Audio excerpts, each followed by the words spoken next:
think all the guys are going to think twice before they go on a one-night stand again.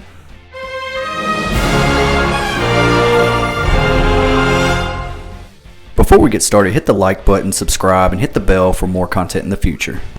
Promising Young Woman, directed by Emerald Fennell and starring Carey Mulligan. Amongst other casts, this has a very strong cast. This has Bo Burnham, this has Adam Brody, this has Alison Brie, even McLovin is in this movie. Where has he been? But this movie, without giving too much away, because I want y'all to experience this movie without knowing too much, because I feel like the trailer gives away too much, but if you can go into it and just watch it from beginning to end, because it kind of unravels this mystery of like, why is she doing this to these guys that she's going home with at the bar.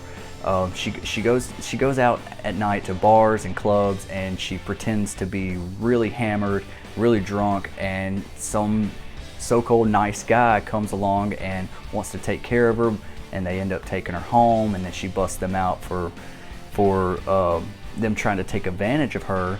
And you know, this movie should scare every guy going out to the bars trying to pick up a lady or anything like that, because like it really puts this film into like a perspective of the woman's point of view of being just hammered, and all these guys that appear to be nice guys aren't. They always had like this hidden motive or hidden agenda, and that's what this movie really hammers on. I didn't really know much about this director, Emerald Fennell, any of her previous work. I saw she was like a writer on The Crown and directed some episodes, but this movie is very, very well made. And the lead in this movie, the actress, Carey Mulligan, I've never seen her before. That I can recall. She's new to me, but she is a fantastic actress. I actually want to look up more of her filmography and try to see other movies that she has actually starred in, because her acting is really top notch. Like she killed it in this movie. She carried this movie from beginning to end, and watching why she's doing what she's doing and seeing how dark it can get, because this movie, you can't just label it with one genre. I mean, it's like a comedy, drama, thriller.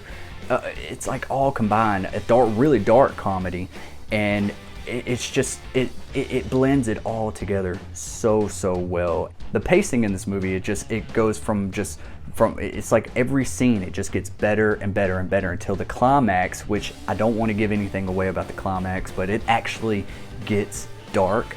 And I was like, wow, I was wondering when it was actually going to take it to that next level, and the climax does.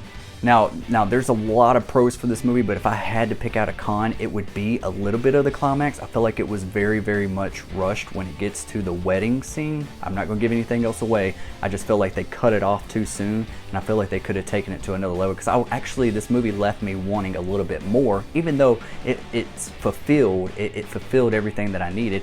I, as a viewer, just still wanted just a little bit more. I wanted a little bit more repercussions of the guys that were in this movie. I just felt like it just cut off way too soon. I just wanted another 5-10 minutes maybe.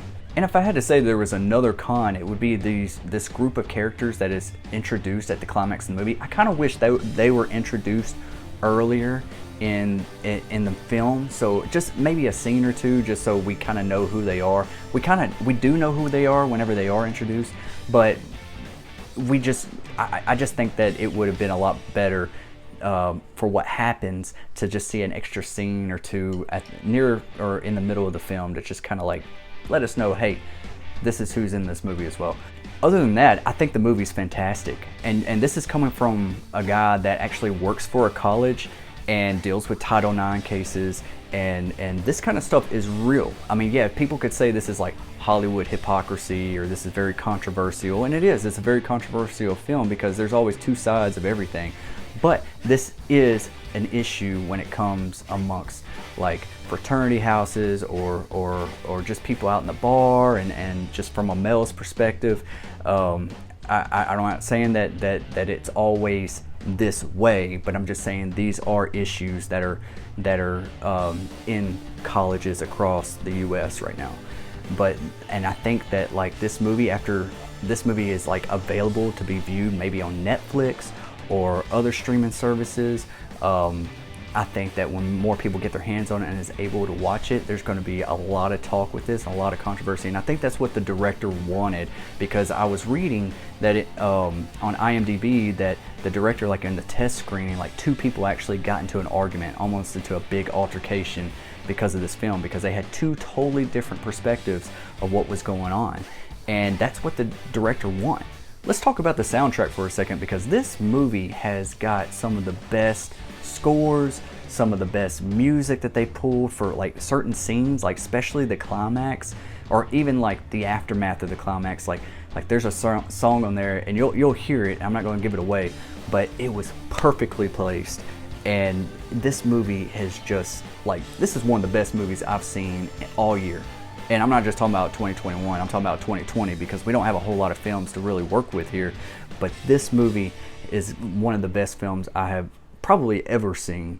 And it's a movie that stuck with me after viewing it. I even watched it a second time with my wife. Right now, the movie's available to rent for like $20, which is a little steep just to rent it, whenever it's probably gonna be available to purchase very soon. So I'm gonna wait and purchase that. I gotta add this to my library. This is a movie I probably will revisit time and time again. There was times that I wanted it to just get a little bit darker, because sometimes I'm like, is that all she's gonna do throughout the entire movie? I'm like, that's it? She's just, that's it? I thought it was gonna take it to that next level, or maybe even be a little bit of a blood fest, but then I guess they want you to relate to this character and why she's doing what she's doing, because I guess if she really did take it to that next level, then it could also be making her villainized, and that's not what the film was trying to portray. But in the climax of the movie, it does kind of go there, and I loved it. It was perfect. There's even like something like I know I said earlier that this movie feels like a 90s film. There a character in the movie named Joe, he even says, what is this, the 90s? You know, and saying that, I was like, it's exactly how I was feeling, because there are movies from the 90s that like Very Bad Things, or there, among others, that kind of has this same kind of like theme in it. But the movie, it just hit it up there for me. I'm gonna give Promising Young Woman an A-. 2020 and COVID going on, and having lack of films, we really don't have a whole lot of movies that we can compare it to, but I have to say that this is one of the best movies I have seen in over a year. And it's really a breath of fresh air, because a lot of the stuff that we're getting is just, it's not sticking with me. Like, I watched The Little Things and stuff like that, and I was just like, man, that was like a one-time watch. It just wasn't, it never stuck with me. I'm already forgetting about it. And it's not something I want to revisit. But this film right here is something that I would like to watch, and I would like other people to watch it. My question for you guys is, have you seen Promising Young Woman? And if you have, what did you think about it? Let's talk about it. Put a comment in the comment section below. And don't forget to hit that like button and subscribe to Destination Station. I try to put out new content every week, at least 3-4 times a week now. And I'm probably going to go live streaming sometime on the weekends, like either Friday or Saturday night. I'll let you guys all know ahead of time before I do that. Maybe do some commentaries over some films. And yeah, guys, so hit that like button, subscribe to Destination Station, and I'll see you guys next time. Peace.